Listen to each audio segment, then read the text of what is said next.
Hi everybody, here's Ned Koch for MIS5390. This is the first video of the third week of the course. That's the week of Module 3. At the end of this week, there is only one assignment, individual assignment. That's going to be your commentary following the instructions of the syllabus. So it's a commentary with between 250 and 1,000 words. Ideally, it's a commentary that is very personal and that describes or discusses what you've done during the week. Particularly team meetings. You are required to be involved. All of the students are required to be involved in at least one team meeting per week.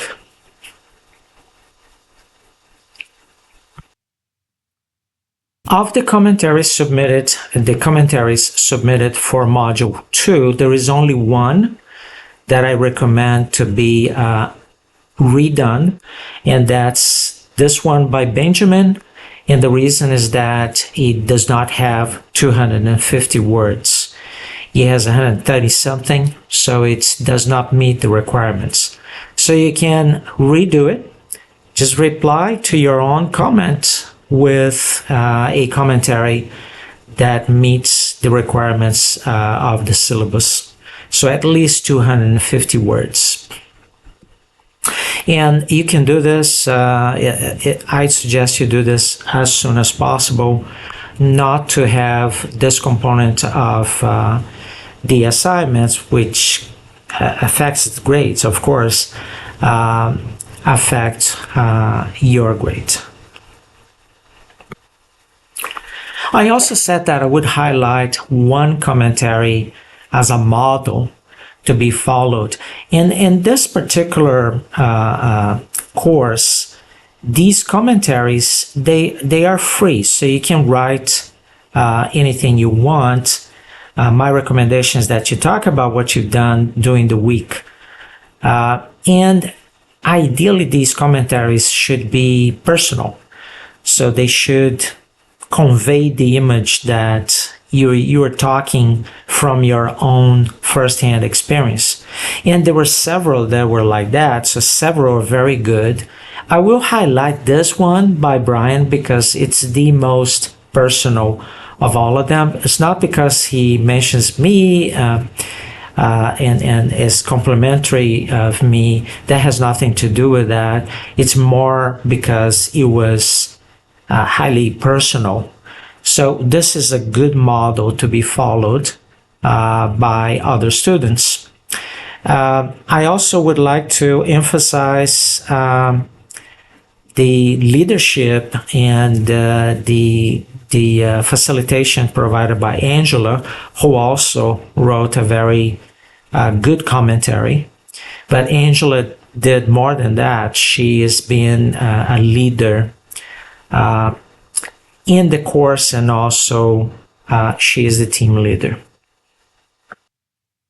One thing that I wanted to mention to you is that to be a successful data analyst, and I want you to do this project, or at least try as much as possible to do this project as a professional grade project, the type of project that you would be paid to do.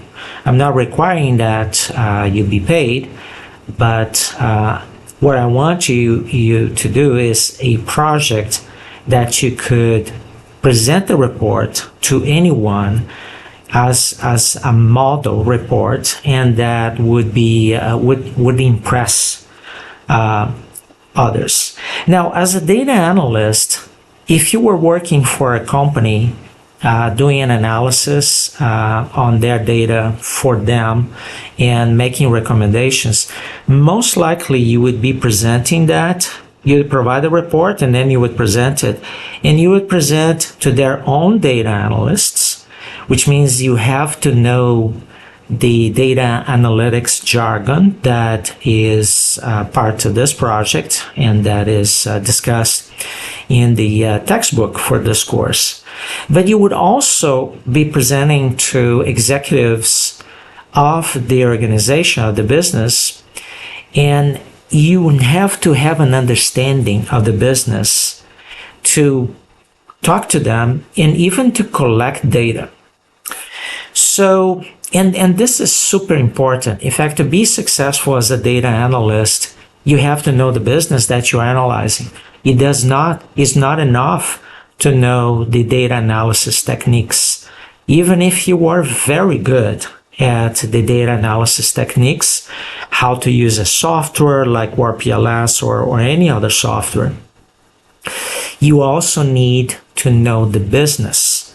And then you can provide golden advice based on your analysis.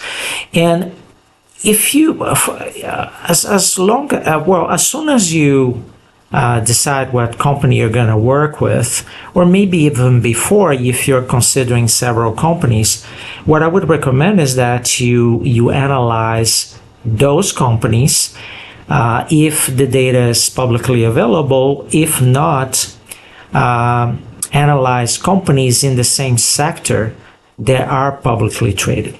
So let's say, for example, you are considering doing a data analysis project for Kroger, the grocery store chain. So that's Kroger here.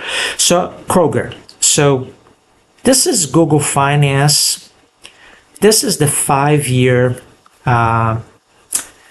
stock price of the company. This includes splits. So the market in 5 years, typically the market, historically speaking, would give a return of 50%. So 100% in 10 years, about 50% in 5 years. Kroger has given a stock price return appreciation of 100%, almost 100% in 5 years. So it seems to be doing quite well. And they also pay a dividend of 2.18%. That is on top of the capital appreciation. So this company has been doing quite well. The market is rewarding it. When you look at the income statement, you can see the revenues, 147 billion. That's a lot. For comparison, Walmart has revenues of 680 billion per year. Walmart is not a direct competitor of Kroger.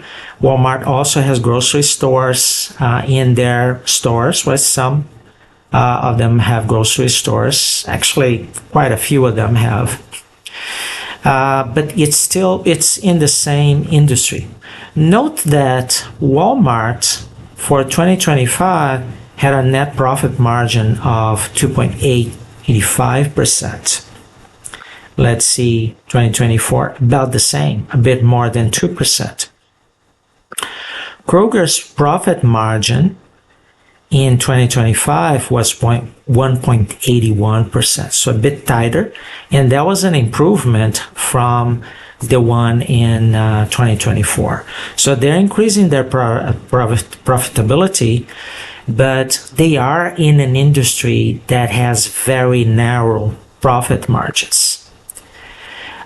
Those are all things that are important to know, because when you're talking to someone from the company, let's say you're talking about your project, what you want to analyze for them, and when you tell them, yeah, I know your profit margin is a little bit below 2%, but it seems to be improving. I noticed that your revenues were down a little bit in 2025. When you tell them those things, that leads to a conversation and it impresses them. And then they would be very interested in sharing more information with you. Cash flow is very important because the dividends paid from the free cash flow. So they generate a lot of cash from operations, $5 billion, but certainly less than Walmart.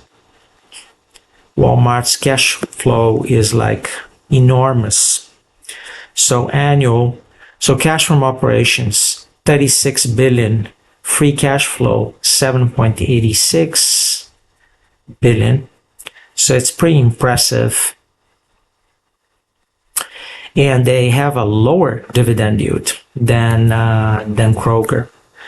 So, okay, so this is what you can get from Yahoo Finance. Then you can get more from, this is what you can get from Google Finance. You can get a bit more from Yahoo Finance.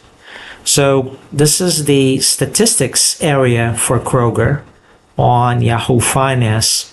Right here, I can tell you that they have quite a lot of net debt.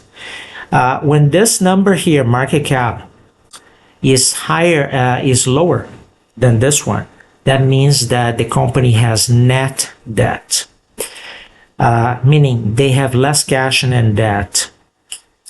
And this company has, you see, almost $4 billion in cash, but $25 billion in debt. Here's another interesting, which is not a very good thing. I guess for a grocery store chain, you would expect them to have debt because that helps them finance their operations, and they have an expected cash flow that is stable. But it would be certainly better if they had no net debt. In other words, if this number was the same as this one, they would have no net debt. In other words, they could pay their debt immediately if they wanted to. Another interesting thing is this payout ratio. This means that 115, their dividend is a bit stretched. So they are paying more than they should pay. What they should pay would be less than 100% of what they are earning in terms of free cash flow to pay the dividend of 2.17% or so, right? So that's not a particularly good thing. A comfortable payout ratio would be something like 50%, and there are companies that have that kind of ratio. So these are all things that you can know, and if you tell the people you're talking to, you will convey the message that you know the business. Now, you have to be politically correct when you say these things, because you don't want to give them the impression that you are critical, you're criticizing the company. And then you can use AI to get more about the company and understand their current status. One prompt that I like is this one here, Bull Bear. KR is the ticker for Kroger. And then I got this from Google Gemini just today. So as of February 3rd, the collapse of the Albertsons merger has forced the company into a plan B focused on organic growth and internal efficiency. This is important to know because they were going to merge with another grocery store chain, another supermarket chain, Albertsons, and that merger did not go through. So then you have more things that could help you understand the company, and then with AI, you can actually tell AI to elaborate on something like this, like e-commerce profitability. So management expects its digital business to finally turn profitable in 2026. It was not in 2025, which is interesting. And they had a 17% surge in digital sales last quarter. That's interesting to know. Shareholder return. So this is interesting to know. Private label strength. So as consumers trade down due to persistent budget constraints, Kroger's Our Brands portfolio offers high margins, so that's interesting to know. Then the bear is their problems, right? So failed merger, margin compression, which we saw before, the profit margin, market share erosion because of a competitor, Aldi, as well as Walmart and Amazon. Aldi is a German chain that is more like Costco but they're eating into Kroger's margins. Consumer softness. So you can know more about the company through AI, and you can do multiple prompts asking AI to elaborate on each one of these things and more things. What products generate most profits, etc. So you can know a lot about the business. Now, let's say you wanted to analyze data from AGB. AGB, you can do something similar.